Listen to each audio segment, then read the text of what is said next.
Yeah, g'day everyone and welcome back to the TryPod Live with Winnie and Clarkey, live all over Facebook, YouTube, TikTok, Instagram, wherever you're tuning in. Thank you for being here with us. We've got Las Vegas in the rear mirror and we're back to regular scheduling with the TryPod.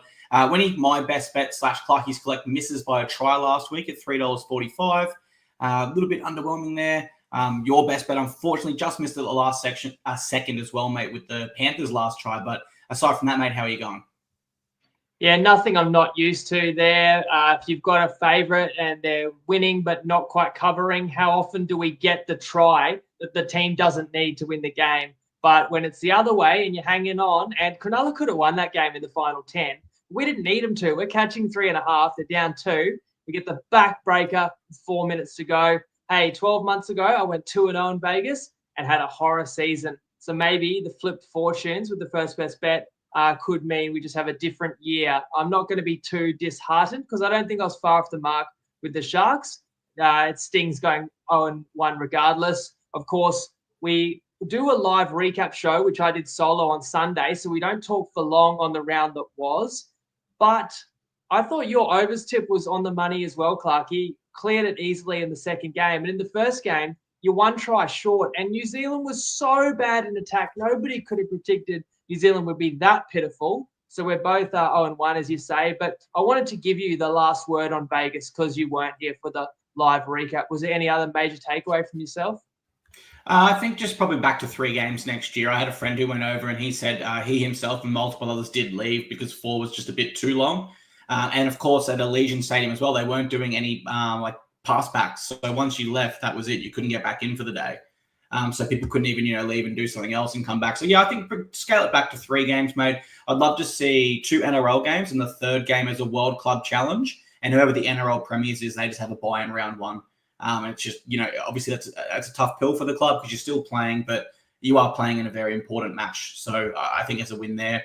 On my best bet, mate, yeah, I think it was maybe I could have gone a little bit more conservative, bring that overs down for the Warriors. But in reality, mate, their attack was so underwhelming that I'm just happy to say that was a miss and we lose that one and look forward to this round now. So we've got 6 games. We'll get into them in just a second. Just quickly from yourself, do you have any sort of trends, insights? What are you looking for in particular in round 1? We don't have, prior form to go off this season.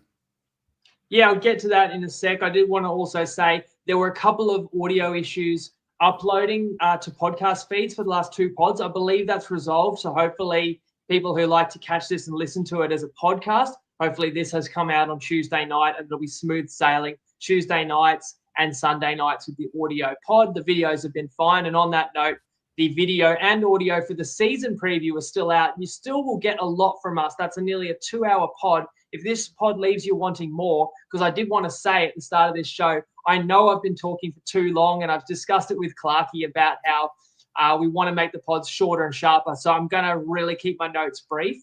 But I'm happy for you guys to hit me in the comments if you want more explanation. I hate to feel like I'm going too quickly or I'm not giving the full story. For example, in the season preview, I talked about I think Para's got the best halves in the comp. And I had multiple people really question me and say, can you explain a bit further how you can take them over Melbourne with Hughes and Munster? And then I really got into it. I'm happy to discuss in depth the way I see that. It's just we don't have, that much time for each game. So happy to take it further after the show. And for round 1, mate, I'm looking for continuity above all because everybody is fatigued with no match fitness, but decision-making is key when you are under fatigue. And familiarity of knowing the players either side of you in defense and attack, I think goes a long way towards deciding these games. Nobody will be at their best, but teams with new faces and new regimes may need more games under their belt this year than others. Yeah, pretty similar, mate. I've got here that I'm looking for the team that I think will be the most settled.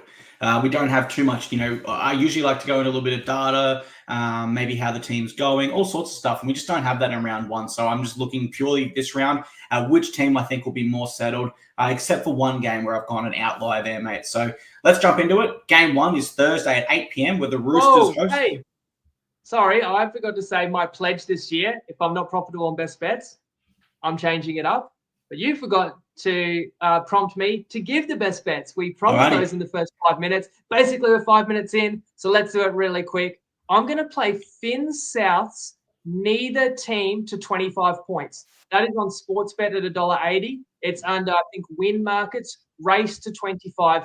Neither. I'll talk about how I see the game playing out, but this is ultimately a weather play. The Cyclones coming into Brisbane. There's so much rain coming in, and the teams that both these sides have picked, and it being the Bennett Bowl, I really think it's going to be warfare and it's going to be ugly, and I can't see either side putting on many points. So Finn Souths, neither to 25. And my second best bet, but third for round one, because we're down one from Vegas, is going to be Bulldogs minus 3.5, $1.84 on Sportsbet. And that's simply a team that's pretty similar to the side that did very well last year. I expect the defense will be there from round one, playing against a Dragons team that we know will have a chip on their shoulder, will be gritty, but has new faces in 1, 7, 9. Exactly what I discussed earlier in my overriding principle for round one. That line has come in over the offseason, and I understand why the line is shortened. Now it's gotten too far. Dogs should win that game by a try for mine. I like it, mate. My apologies for missing the best bets for everyone. We'll continue to give those to you at the start of the show. You're rusty as well. Exactly. That's what we're talking about. When we look for this continuity, guys, and who's going to be more settled, cross me out for a best bet this round. I've already played my hand there. But let's get to game one, guys. It's Thursday, 8 p.m. The Roosters host the Broncos at Allianz Stadium. Line is minus 7.5 against the Broncos. That didn't move after team lists. For the Roosters, Rob Toyer and Marky Mark, I'm just going to say that, are their new centres. Townsend into halfback, no Spencer Lemieux. For the Bronx, Corey Pakes is at hooker. Billy Walters will come from the interchange. Patrick Carrigan shifts to prop. So Kobe Hetherington moves to lock. And Jack Gazewski wins the starting back row spot over Brendan Piakura, who moves to the bench. Alrighty, Winnie. The Broncos have never played at this stadium before. It's their first time since it's been redone and changed to Allianz Stadium there. Meanwhile, the Roosters have won 5 of their last 6 games over the Broncos. The forecast also suggests there is a chance of rain in this one. How do you see it playing out, mate? Well, the thing about this game is everybody's got similar opinion going in. Everyone expects a down year from the Roosters. I mean, I picked them 12 months ago. They were my Premier's prediction. And this year, I've picked the Roosters in at 11th. And I'm not the lowest on the Roosters' expectations either. But then one aspect I do wonder about is multiple years in a row, I think Robbo has had a premiership-worthy roster. And I know the Roosters have attempted to build into the year, ramp up. And the Roosters have not played their best footy in the first month or two. And that's actually led to the Roosters chasing throughout years where they've found themselves on the outside looking in. But I wonder if it's a rear where Robbo can be realistic. This is about development. And if he actually changes the prep, because there are less experienced players, do you try and make them a bit fitter, a bit battle-hardened earlier, try and generate momentum and positivity around a sort of a new era?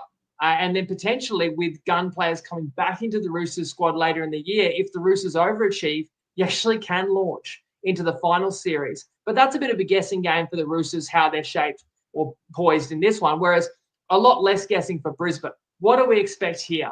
You know there's pressure on. When you knifed your coach 51 weeks removed from a 16-point lead in the grand final against the best team of all time, you know what Madge wants to do. He wants to implement this regime immediately. Players are on notice because nobody's safe in their position.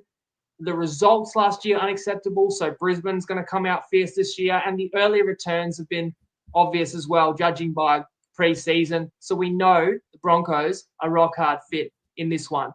But I look at the team list and I got to say, the Roosters still pick a decent side with all of the losses from 2024 and the minimal gains. The Townsend, Sand and Smith halves going up against Reno and Hunt is the clear mismatch. But when you consider, well, Brisbane's still got no Katoni Staggs. That weakens Brisbane's outside backs, where I'll give it a crack. Nwanga Nituaze, can't wait to see how he goes in the centres, and there's still class there for the Roosters. Both sides have quality forwards, or a few quality forwards as well. I lean to the Roosters. I think the obvious side is Brisbane. You know what? Sportsbet came out at 8.5. I probably wasn't playing it as the best bet, but I was going to tip that off. And then I looked and Sportsbet have come down to 7.5 anyway. And ultimately, fitness trumps everything in round one. And you know that advantage should lie with Brisbane. So that's why Roosters won't be a best bet for mine, and why I still think Brisbane should win. I'm leaning the other way here. I've got Broncos. I think they're a team that, I know you've got Broncos, sorry, but if I had to play the line, With the line. Yeah, I am leaning the way of the Broncos. I just think that they're a team that's ready to make a statement based off what has realistically occurred at this club in the last 12 months. Now, don't get me wrong, everyone's written the Roosters off, so they'll also want to make a statement. But I just compare their rosters, and I don't know if they have the ability. There's so much strike power in the Broncos there, even missing someone like Ezra Mann. I think the Roosters have a little bit more of an adjustment period here. They've lost so many key players. Spencer Leniu goes and gets suspended. So I do have to lean the way of the Broncos. And I do think back to previous seasons where the Roosters are typically really slow starters. I think 2023, they lost to the Dolphins there as huge favourites. And there's multiple seasons now where the Roosters have been slow starters. So when I put that all together, I've got the Broncos here as my tip. If I had to play the line, I'd be leaning the way of the Broncos also. Alrighty, game 2, Friday, 6 p.m. Tigers host the Knights. We're at Campbelltown Stadium. Line was set at -1.5 against the Knights. It's now moved to -2.5 against the Knights, which is interesting because the Tigers roster, or lineup, I should say, is missing Apasai Coruscant and Jareen Buller. So Heath Mason and Talon De Silva fill their spots. Meanwhile, for the Knights, James Schiller moves onto the wing. Fletcher Sharp is at 6 with Jack Cogger as his halfback. That means Phoenix Crossan is the hooker and Jaden Brayley goes to the bench. Alrighty, the Knights have won their last 6 in a row over the Tigers, and the Tigers haven't run in round 1 for the past 4 seasons. Now, the forecast here, Winnie, does suggest it will be raining during this game. I think in previous years, we could really look into all those negative stats against the Tigers, but there's an air of excitement around this team. It is a fresh team, mate. So with that being said, who have you got in this one and why? Sorry, mate, I'm really thrown off here. And this is the beauty of live footy, live podcasting, but also can be distracting. Okay, people are going, your best bet is a $2.40, which is neither team to 25. I've seen the total in Dolphins Rabbitohs has jumped 6 points. It was 37.5. It's up to 43.5. I'm really starting to wonder, have they changed the day or venue? I did hear rumors it was going to get changed. Where were they saying they're going to move it to? Combank Stadium. Actually, where? Combank Stadium in Sydney. So we need to search. What, they're going to move it from Suncorp to Sydney? Well, that's interesting because the Bunnies have already travelled up.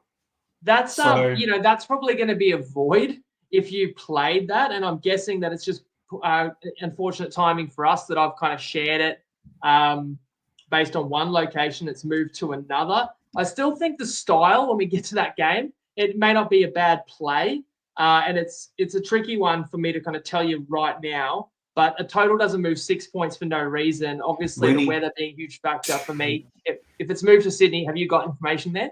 12 seconds ago, the Rabbitohs have just posted on their Instagram, due to a serious weather event taking place in southeast Queensland, our season opener has been moved to Combank Stadium. We hope everyone in Queensland and northern New South Wales is staying safe. So that is officially a venue change. It's now at Combank Stadium. So how does that affect your best bet?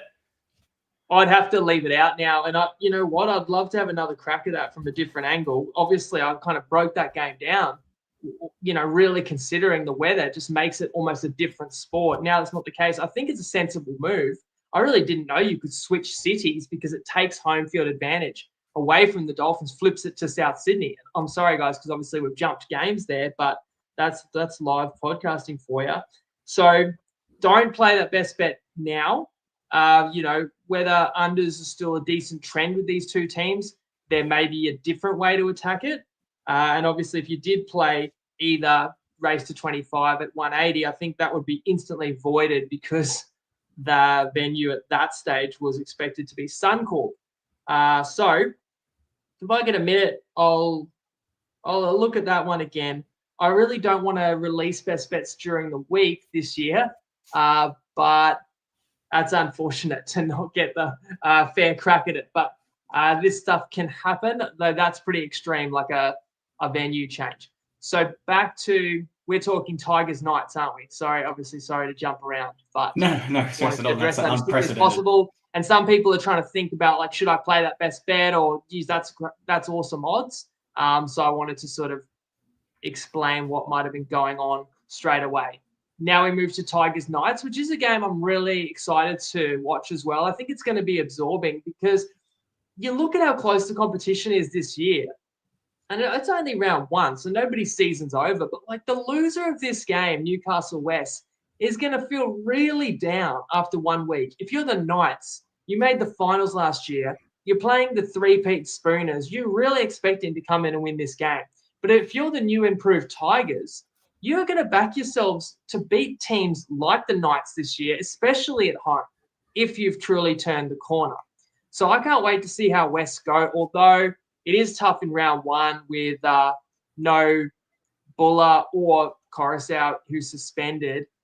All eyes will be on the halves for the Tigers, where Luai, obviously to see how good Luai can go outside the Penrith system, but also for me, how much Jerome Luai's presence unlocks Galvin, and it's another year of development for Lockie Galvin.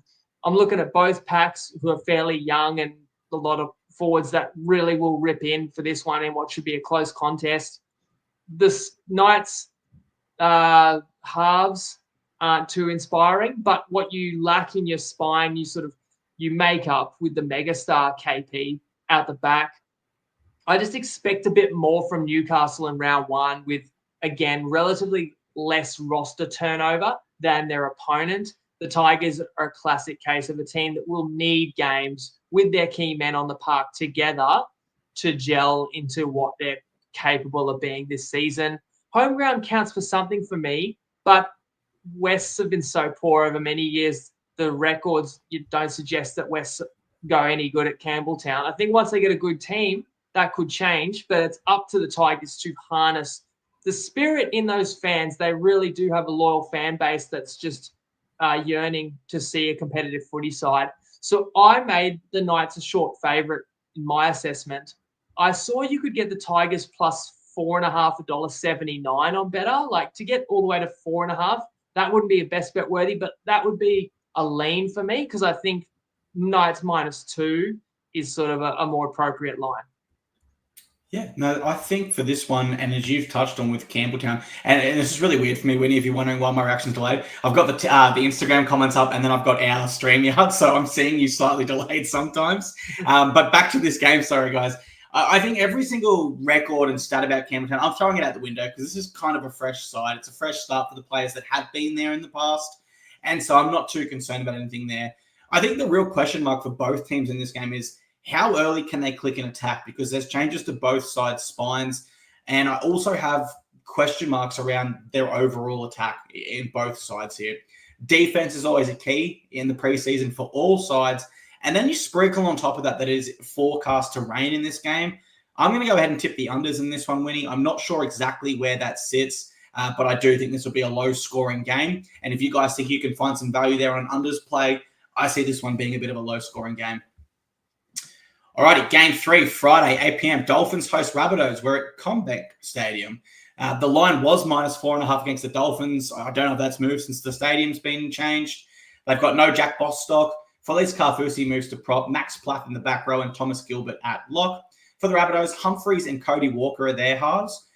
Campbell Graham and Junior Totola are back. Lachlan Hubner is the lock with Keon Kalongmatangi remaining in the back row. I've got here that the Dolphins are pretty strong at Suncorp, winning 4 of their last 6. I don't know how they are at CommBank. Whilst the Rabbitohs lost, I've also got the Rabbitohs lost both of their games at Suncorp last year, so absolutely throw that out. I've got the forecast suggests it's very likely to be raining during this game, Winnie. I don't know if it's going to be raining at CommBank. I assume it still is, just nowhere near to the same extent, mate. But it is the Wayne Bennett Bowl. Break it down for us, mate. Do you think your Finns can get the job done here for you? So you said you don't know if the line's moved. I can see Sportsbet's still at Dolphins -3.5. I suppose, well, you flipped home field, which is odd to me. I really feel like you've probably got to shorten the Rabbitohs. Although if you said they're already in Brisbane, they don't get a great benefit. It's not like they're not travelling. They're sort of doing a double travel. But you're taking home advantage away from the Finns, making them travel. However, drier conditions and a better track is going to suit this Dolphin side that's been named an hour ago or 90 minutes ago, more so than the Bunnies, who we'll talk about. So I was going to say, of course, the big angle on this game is the Bennett Bowl, but to me, the biggest factor had to be the weather. So I've sort of thrown my notes into disarray. And I hate to do this, but, this is what happens in real life, in real time, and doing a live show. And it's probably interesting for people to see instant reactions to something as drastic as this and how it changes the way we read a game. So I'll try and lean into my most relevant notes. I just simply think, well, in the poor conditions, I was going to say the greater intent and desperation wins this, and ball control and end of set. Those are all true. It's just not to the same magnitude. I'm looking at Humphreys starting at 7 for Souths. But you've got your primary playmaker for the Bunnies, we know will be Cody Walker. And then when you have Whiten in the centres, you can kind of spin it left and you can put the ball in Whiten's hand on fifth tackle as well as an option there. And then you look at Souths and the devastating losses, and we know what Latrell can do. And there's not many forwards on the planet I'd rather have than Cam Murray. So it's tragedy that he'll play no part this season, or unlikely, definitely for the most part of the regular season. But it's funny that you can lose an elite lock and you can still name a side like this for Souths, where on the bench there are 3 strong middle forwards. And then in the starting pack, you've got 3 strong middles as well. Can't wait to watch more of Hubner playing at lock. You've got Tallis Duncan emerged last year. But then if you look at the second rowers for Souths in Arrow and Koloamatangi, arguably they're better as middle forwards as well. So you could really see the intent for Bennett, but he probably named a team based on the heavy track as well and just picked his biggest bruising, forwards. And that may not suit Combank as well now. So I initially thought I would like the Finns in this game, and in regular conditions at home, I'd be playing the Finns, and that will come as a surprise to nobody because I picked the Finns top 8 this year, and I've picked South's wooden spoon.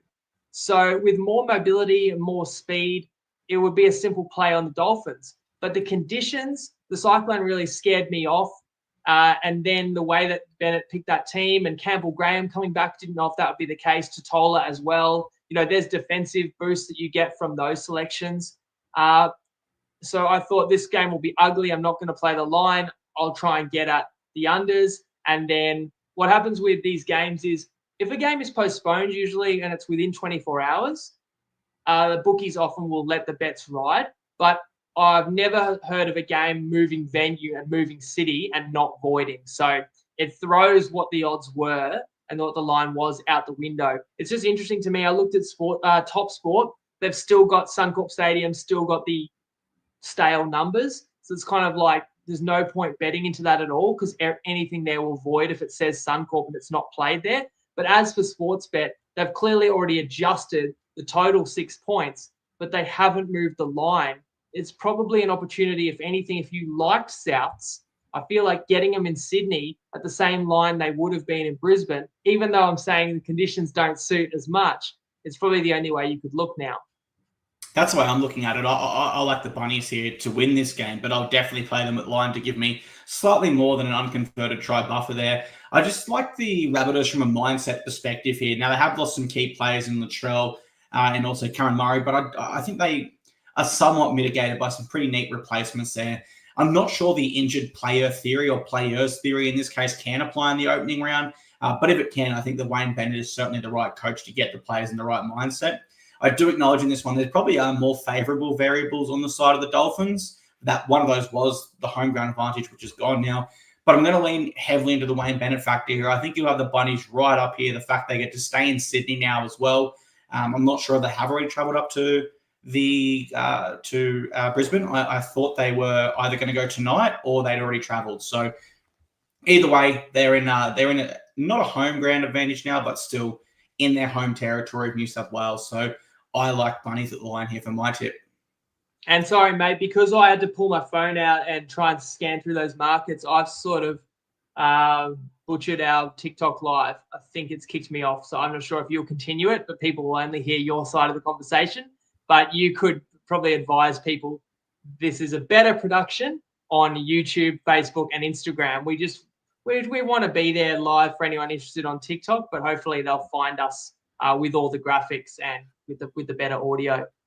Fingers crossed, mate. Look, usually we'd have a clip from Tristan around this point of the show. Top Sport our major sponsor for 2025. Big fella hasn't got a clip across to us this week, so big shout out to Top Sport, and we'll be hearing some exclusive market insights from our favourite CEO, hopefully in no time.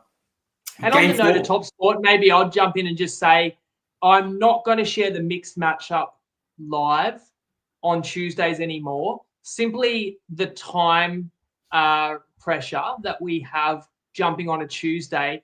It's a market that takes a little bit of negotiation, just a little bit of time. And I'd rather have that extra time to search for more best bets. So just be prepared as possible and just mitigate any delays or hurdles that come up with the live stream. So follow us on socials like the TryPod group.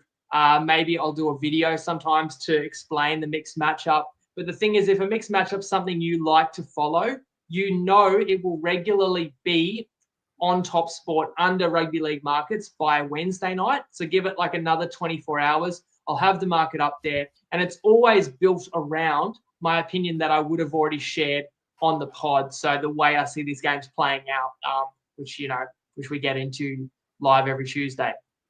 Perfect, mate. That sounds awesome. TryPod Facebook group. That's a great one. If not, follow it all over social media. Make sure you don't miss the mixed matchup.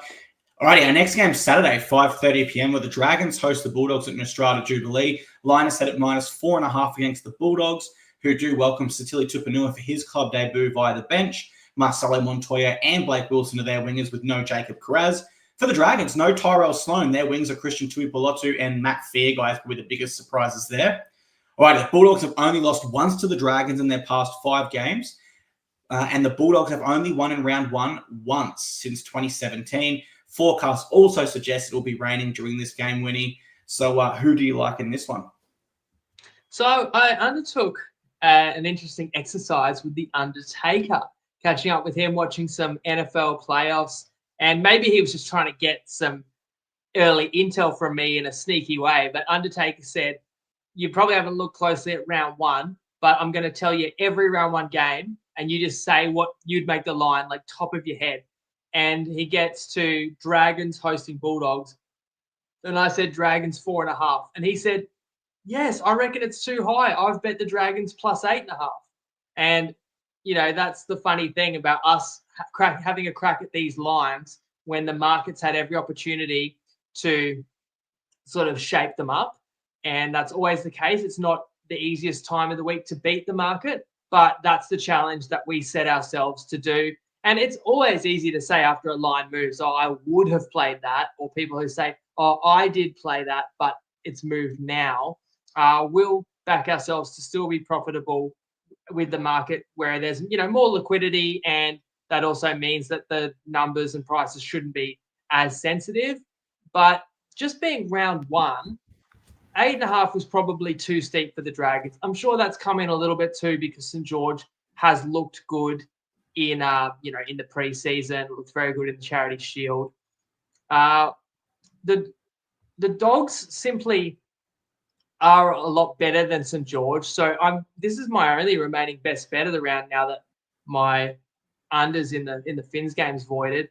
I feel like I may be on the square side here because, the Bulldogs, great year last year. Dragons will still have a foul taste in their mouths the way 2024 ended. And we talked in the season preview about these key players for St. George with chips on their shoulders. This team has a point to prove. You've got a home crowd for the Dragons that's going to be energetic. But I still think that when you do have a new fullback, a new halfback, and a new hooker, you need time to find your best footy, as opposed to the Bulldogs that just have more class across the park. I have faith that the Dogs can find points in that side. And I know that the Bulldogs, Canterbury had the second best defense in the league until a week or 2 to go in the season last year, where they sort of trotted out their suboptimal team because their finals position was more or less settled. And, and the Dogs had an unflattering final month of the year, but defended at such a high level. Year 2 of Serraldo, his defensive structure really showed. And I have faith in that more than anything early in a year, that DNA is still there. So it's pretty simple for me. And yes, I did mention that off the top of my head, I made this line 4.5. But the more I think about it, and based on who's named in round 1, I think this line should be 6 at least. So if you're going to let me lay under 4, which it is with Sportsbet 365 and Dabble, that's going to be my best bet.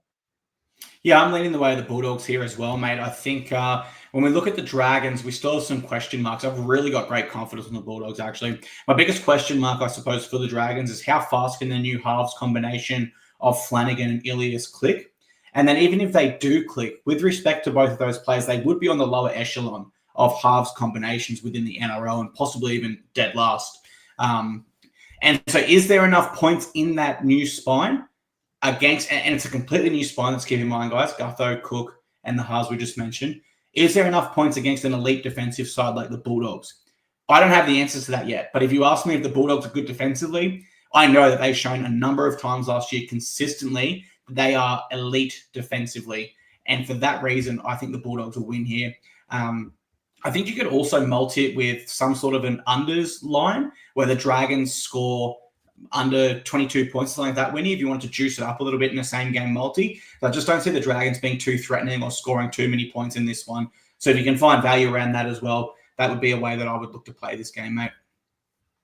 Alrighty, game number 5, mate. Saturday, 7:35 p.m. Sea Eagles host the Cowboys. We're at 4 Pines Park in Manly, and the line is set at -5.5 against the Sea Eagles, who have no Tommy Talau. Lachlan Croker is out, so Jazz Tavunga moves to hooker. For the Cowboys, a new halfback, Tom Duffy, is their 7, with Jack Clifford left out of the 17, and Braden Burns wins that vacant wing spot left by Kyle Felt. Alrighty, Winnie, the Sea Eagles have lost twice to the Cowboys in their last 7 games, so they're going well against them. And we always talk about the Cowboys' struggles in Sydney. Well, here's one for you. They've actually never won an opening round in Sydney. I don't know how many times they've played, but that did definitely stand out to me when I read that on the NRL website. Forecast does suggest it will also be raining within this game, mate. So who do you like in this one and why? That's a fair stat for a team that's been in the comp, 30 years, and nearly half the competition is Sydney-based sides. So it'll be interesting to see how many opportunities the Cowboys have actually had. And the Cowboys have an opportunity to get that a Sydney win in the opener here. It's a tough game for me. I didn't love either of these teams in my preseason predictions.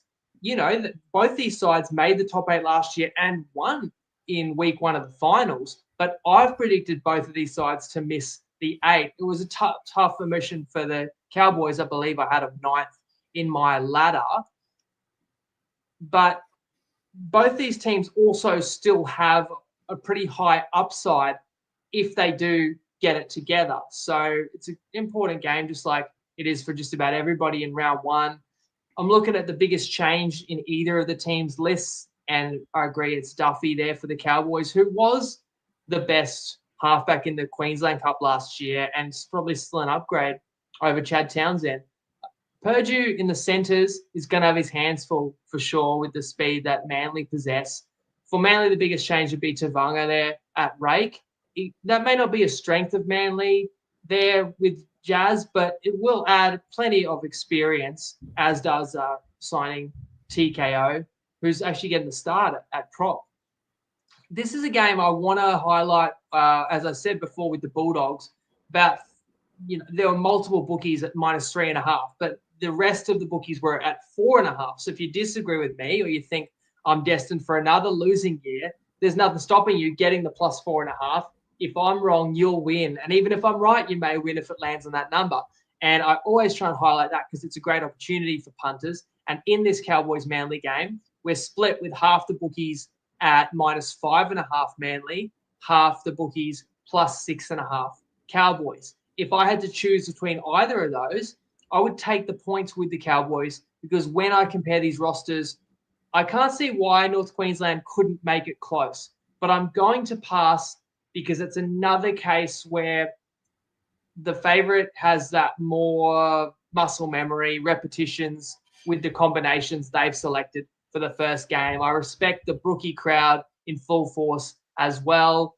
And the Cowboys, they do the whole preseason in sweltering conditions in Townsville, and that is a big advantage when they play opponents, early in the year in humidity. And I know the Cows actually, I think they played a trial in Melbourne and stayed there for a cool weather camp, but you don't get any advantage when your first game of the year is a Saturday night in Sydney in terms of your conditioning. So I think a sort of a -6 is pretty fair, but I just didn't have a great deal of confidence either way, so I haven't come up with a best bet there. Yeah, this is a game where I don't have a great deal of confidence either side. I think it'll be a great game, no doubts there. We've got two offensively orientated sides. And so I think if they can both get to their best in 2025, we are looking at two potential top four sides. That's their ceiling. I don't necessarily think both will get there, but I think it'd be hard to disagree that at their best, they have a ceiling of top four. I will lean with Manly because they're at home, and historically we have seen the Cowboys struggle in Sydney. And as you touched on as well, there's also a bit more familiarity with that Manly side. They do change the hooker, which does change a little bit, but Jake Simpkin on the bench as well, who's been there a number of seasons now. Whereas for the Cowboys, it's just going to be interesting. How does a fresh halfback in Tom Duffy come into the NRL, make his debut at an away stadium, potentially wet weather conditions, and does he have that confidence right away to overrule someone like Tom Dearden, who is the man in the halves when he sees something? A lot of question marks there. I still think it'll be a great game. I still think it could go either way. If I had to play this game, I'd go either side 1-12 because I think they can both pile on points. But given the wet weather conditions and a couple of other variables, I'm happy to stay off. Final game of the round, mate. 4 p.m. on Sunday afternoon. Storm host the Eels at Amy Park there in Melbourne. Line was set at -10.5 against Melbourne. Now that moved significantly to -15.5 because of the news. Mitchell Moses is out. So Ronald Volkman makes his club debut at halfback. Zach Lomax gets his wish. He is a centre. And Riley Smith makes his debut via the interchange. For the Storm, some question marks around the availability of Ryan Pappenhausen, Xavier Coates, and Jerome Hughes. All three are named. And Winnie, the Storm have won 22 consecutive round one games. This is our third season doing the show together. That number continues to climb. And the Eels have conceded an average of 36 points in their last 4 games against the Storm. The forecast suggests it could be raining in this game. What do you think, Winnie? Do you think the Storm can keep their legendary round one streak alive here against an under-strength Eels side? Well, I'll get to this game in a moment. I'm going to throw a question straight back at you, the man with his finger on the pulse like no other. You've got your ear to the ground. You hear everything in and around the game of rugby league. Had you heard any whisper that Mitchell Moses was in doubt this weekend with the foot? I knew he was carrying a foot injury. They'd given him every scan and MRI you can get under the sun to clear any additional or any new damage. It's the existing foot injury where the bone around the bone on the bottom keeps swelling up. As far as I knew, he was just rested from trials to allow that swelling to go down. You know what I think, Winnie? I hate to say it, but I think Jason Riles, given his work with Craig Bellamy before, is probably like, look, he could play this week if it was a grand final, but given it's round one and we're probably not going to win anyway against the Storm in round one in Melbourne, let's pull him out and save face. Do you think I'm being too critical there? That is very cynical, but I think that's actually very reasonable and pretty smart too. It's just a funny one. Because we've had 2 games in Vegas, only 6 games this weekend, 1 Thursday, 2 Friday, 2 Saturday. This is the lone game Sunday. It's a shame. It already was the biggest mismatch of the weekend. And then you get an awesome player not playing, and it's for the team that was already massive outsiders. And especially the fact that I knew Pappenhausen was in doubt, Hughes as well. And on my radar was the fact that Melbourne has a week 2 bye. If you have a player who's really important and in doubt, like Pappy or Hughes, you would not play him in this game. And it's a similar logic that you gave there with Parramatta. I know nobody's going to be complacent, but Bellamy's probably got faith the team would win without these boys. Now, they've been named. I guess it's a warning to say, if you lay the 15.5 or 16.5 tonight, obviously lay the 15.5, but there's still a chance that actually Pappenhausen doesn't play. But we wanted to give Parramatta something to think about and actually, Wishart's going to be it'd be far longer or something like that. You don't want to do your opponent any favors with their preparation. So that's still a risk. But I was half expecting 1 or 2 guns to not be playing for Melbourne. It goes the other way. And I asked you about the Moses information because the market clearly didn't know. It has moved the full weight of Mitchell Moses, which if you asked me, I know he doesn't kick goals anymore, but 5 to 6 points feels about right. I feel like Parramatta could have had some semblance of hope in this game. And now I'd be mind blown if Parramatta could win this game. So it's a big difference when your team maybe deep down doesn't believe they can win. A scoreline can blow out pretty easily, especially against this Melbourne side. Said it in the season preview.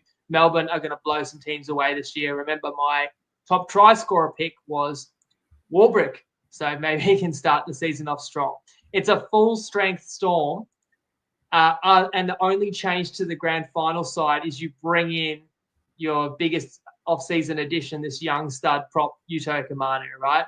What a baptism of fire for Rylesy. And not just Jason Ryles, but some of the young players that he has picked in his new list, such as Iongi, at the back. It's going to be a tough afternoon for Parramatta, that's for sure. And with a new coach and new system that you're trying to implement, the thing is, I guess there's no pressure on Parramatta. Nobody realistically expects Parramatta to win, and how Parramatta plays in this first game is not going to be a telltale of how successful Ryles has been. So I suppose you've got the nothing to lose factor. It's just hard for me to imagine Melbourne not destroying Parramatta. So I considered, do I just give it out? 15.5, minus 15.5 is the best bet, right? Because you had the stat there. And it's not a fluke or a statistical anomaly. There's two reasons why Melbourne's won 22 years in a row. They've been really good for basically the entire time. So they usually are better than the team they play. But also the Bellamy preseason is notoriously tough, and the team comes in ready to go to work. And we saw how good Penrith went a couple of days ago. So I'm sure everyone's going to look at the names on that list and expect Storm to be razor sharp. I am just wary of it because I still know Melbourne's trying to win a comp and break this Panthers streak and peak in September. And Bellamy's softening in his old age, probably hasn't trained the team as hard as, decades ago. And honestly, the last point I'll make, this is the largest round one line I've ever seen in my life. So there's always a bit more uncertainty. Everyone's fresh. Nobody's kind of downtrodden or lacking energy or getting dropping their bundle if they fall behind. Everyone's trying to prove themselves. So you don't get as many blowouts round one typically, and you don't get as many big lines. This is a massive line, so no interest in taking it for Parramatta. Everything I've explained about this game gives me no confidence in the Eels, but that's just why I won't lay it either. However, I would say if you're building a multi, the Storm's the closest thing you're going to get to a lock head-to-head. Yeah, certainly have to agree there, mate. And just to touch on one thing, as you said, there is the element of Utu Ikamano coming here. And if we could say the Storm were weak in one area last year, they did appear short a middle forward. They improved that with a rep caliber player, whereas the Eels, when we conducted our season preview, I said I think they're short a quality middle, having lost Regan Campbell-Gillard. So that immediately puts the Storm on an elevated platform there. Then you factor in everything else. This is a game where I'm extremely confident the Melbourne Storm get the job done. The only factor really against them here is that Jason Ryles has been an assistant under Bellamy for a number of years at that club. Can he break down their system? Probably not. Not without Mitchell Moses, not with a rookie fullback rather, not with a debutant at hooker and Brendan Hands as the other hooker there. I just don't think he has the right chess pieces to break down someone like Craig Bellamy in this Melbourne Storm lineup, which looks super powerful. That's the only factor I've got in the Eels. It's not enough to erase the Storm's historical dominance in round one. They're at home. I think they win and win well, Winnie, which brings me to Clarkey's collective. I'm going Canterbury Bulldogs minus 3.5. I think they're definitely a try better than this Dragons side at the moment. And Storm minus 9.5. Now that 15.5 line that it's moved to now does scare me a little bit. More than three converted tries rather is, we're talking a bit of a schlacking there. But I do think that the Storm are quality enough to win by double digits in this one. And I think it will get away from the Eels, particularly later in this game, missing some experience there, particularly through Mitchell Moses. That pays $2.56 on TopSport, and that will serve as my best bet for this round winning, which I feel good about because you have the Bulldogs as well, and you said you like the Storm. So hopefully Clarkey's Collect can get back on track and we can make it 1-1 for the 2025 season, mate. Anything else from yourself before we wrap up the show? No, that's it. Have I got it correct there on the screen? Yep, I do have one more best bet, mate. I'm going to take Titans at the line. Guarantee you we leave with the 2 competition points, baby. Let's go. Plus half a point against the bye. Yeah, well, we probably wouldn't be even money, unfortunately. But yeah, mate. Anything else from yourself before we wrap up the show, though? That's it, mate. So, bit of turmoil, things went a bit haywire there with that massive news drop. But hey, that's we're breaking news here on the TryPod, so that's exciting. So we appreciate everybody's company jumping in with us, giving you the best bets, which have just turned out to be the one best bet, -3.5 with the dogs at $1.84 sports bet.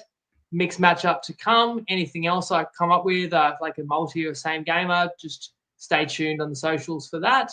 And we'll be back within 15 minutes of full time on Sunday after Eels Para. Hopefully it's not a bloodbath for entertainment purposes, but it's hard to see otherwise. Can't wait to watch closer to a full round of footy. Enjoy, guys. Thanks for watching, as always. Lego.